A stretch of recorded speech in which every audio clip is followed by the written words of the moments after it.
জাতীয় বিশ্ববিদ্যালয়ের ২০২৪-২৫ শিক্ষাবর্ষের degree pass কোর্সের ভর্তি নিয়ে একটি নতুন বিজ্ঞপ্তি এসেছে।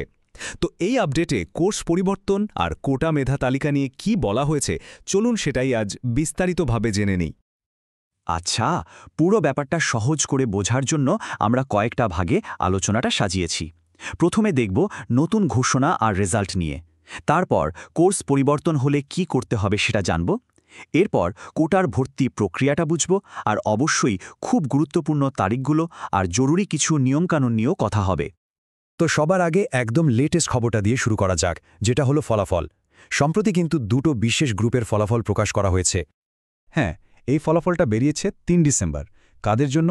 যাদের দ্বিতীয় মেধা তালিকায় কোর্স চেঞ্জ হয়েছে তাদের জন্য, আর যারা কোটার ফাইনাল মেরিট লিস্টে জায়গা পেয়েছেন তাদের জন্য।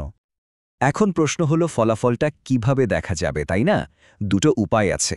একটা হলো SMS, যেটা বিকেল ৪টা থেকেই করা যাচ্ছে, আর দ্বিতীয়টা হলো জাতীয় বিশ্ববিদ্যালয়ের অ্যাডমিশন ওয়েবসাইট, যেখানে রাত ৯টা থেকে ফলাফল পাওয়া যাচ্ছে। ওকে, ফলাফল তো দেখা হলো। এবার আসা যাক সেই সব শিক্ষার্থীদের কথায় যাদের কোর্স চেঞ্জ হয়েছে, মানে এক বিষয় থেকে অন্য বিষয়ে যাওয়ার সুযোগ পেয়েছেন। এখন তাদের ঠিক কি করতে হবে চলুন সেটা একটু দেখে নিই। তবে এখানে একটা ব্যাপার একদম পরিষ্কার করে নেওয়া ভালো। এই অংশটা কিন্তু শুধু তাদের জন্য যাদের কোর্স আসলেই পরিবর্তন হয়েছে। যদি কারো কোর্স চেঞ্জ না হয়ে থাকে তাহলে চিন্তার কিচ্ছু নেই, আগের ভর্তিটাই বহাল আছে, নতুন করে আর কিছুই করার দরকার নেই। আর যাদের কোর্স চেঞ্জ হয়েছে তাদের জন্য প্রসেসটা কিন্তু খুবই সহজ, মানে তেমন কোনো ঝামেলার কাজই নেই। শুধু ওয়েবসাইটে ঢুকে নতুন যে কোর্সের সুযোগ পাওয়া গেছে সেটার ভর্তি ফর্মটা ডাউনলোড করে নিলেই হবে। ব্যাস, এটুকুই। আগের কোর্সের ভর্তিটা অটোম্যাটিক্যালি ক্যান্সেল হয়ে যাবে আর নতুনটা কনফার্ম হয়ে যাবে। আচ্ছা, কোর্স পরিবর্তনের ব্যাপারটা তো বোঝা গেল। এবার আসি তাদের কথায়, যারা কোটা মেধা তালিকায় চান্স পেয়েছেন তাদের ভর্তির প্রক্রিয়াটাতে কিন্তু কয়েকটা বাড়তি ধাপ আছে। তো প্রশ্নটা হলো, কোটা তালিকা থেকে ভর্তিটা ফাইনাল করতে হলে ঠিক কি স্টেপ ফলো করতে হবে? কাজটা মূলত ৩টা ভাগে ভাগ করা। প্রথমত, অনলাইনে চূড়ান্ত ভর্তি ফর্মটা ফিল আপ করতে হবে। দ্বিতীয়ত, সেই ফর্মটা প্রিন্ট করতে হবে। আর সবশেষে প্রিন্ট করা কপিটা আর রেজিস্ট্রেশন ফি নিয়ে কলেজে গিয়ে জমা দিতে হবে।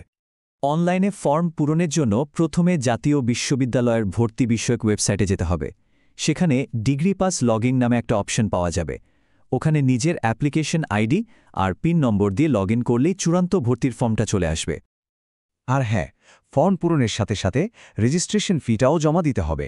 কোটার মাধ্যমে যারা ভর্তি হচ্ছেন তাদের জন্য এই ফি হল ৭২০ টাকা। এখন এই টাকাটা কিভাবে জমা দিতে হবে সেটা কিন্তু কলেজ ঠিক করে দেবে। কোনো কলেজ হয়তো মোবাইল ব্যাংকিংয়ের মাধ্যমে নিতে পারে, আবার কেউ হয়তো সরাসরি ক্যাশে জমা নিতে পারে।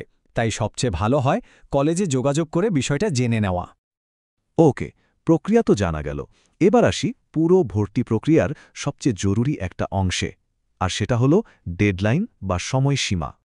এই টাইমলাইনটা একটু ভালো করে খেয়াল করুন। এখানে শিক্ষার্থীদের জন্য যে কাজগুলো, যেমন ফর্ম ডাউনলোড করা বা জমা দেওয়া, সেগুলো কিন্তু ডিসেম্বরের প্রথম দিকেই শেষ করতে হবে। এর পরের কাজগুলো, যেমন ভর্তি নিশ্চয়ন করা বা ব্যাংকে টাকা জমা দেওয়া, সেগুলো কলেজ কর্তৃপক্ষ তাদের সময় অনুযায়ী করবে।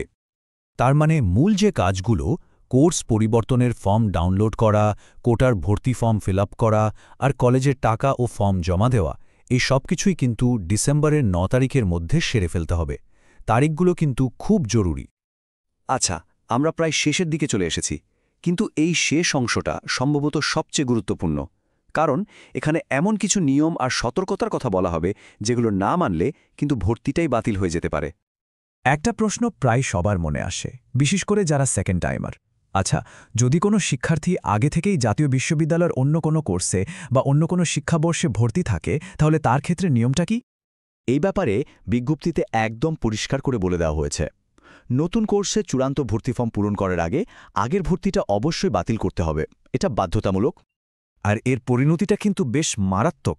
যদি কেউ আগের ভর্তি বাতিল না করে নতুন করে ভর্তি হয়, তাহলে তার দ্বৈত ভর্তির কারণে দুটো রেজিস্ট্রেশনই, মানে আগেরটাও আর নতুনটাও, বাতিল বলে গণ্য হবে। এটা কিন্তু একটা বিরাট ঝুঁকি। তাহলে ফাইনালি যে নিয়মগুলো মাথায় রাখতে হবে সেগুলো হলো: ১. আগের ভর্তি বাতিল করার শেষ তারিখটা খেয়াল রাখতে হবে, যেটা হলো ৭ ডিসেম্বর। ২. যারা কোটায় ভর্তি হচ্ছে তাদের বিষয় আর পরিবর্তন করা যাবে না। আর ৩. কলেজ কিন্তু কোটার সনদসহ সব কাগজপত্র ভালো করে যাচাই করেই তবেই ভর্তি নিশ্চিত করবে। সুতরাং চূড়ান্ত ভর্তির দিকে এগোনোর আগে এই একটা বিষয় নিশ্চিত হয়ে নেওয়াটা সবচেয়ে জরুরি। 7 ডিসেম্বরের সময়সীমার আগে পূর্ববর্তী কোনো ভর্তি বাতিল করার প্রয়োজন আছে কিনা।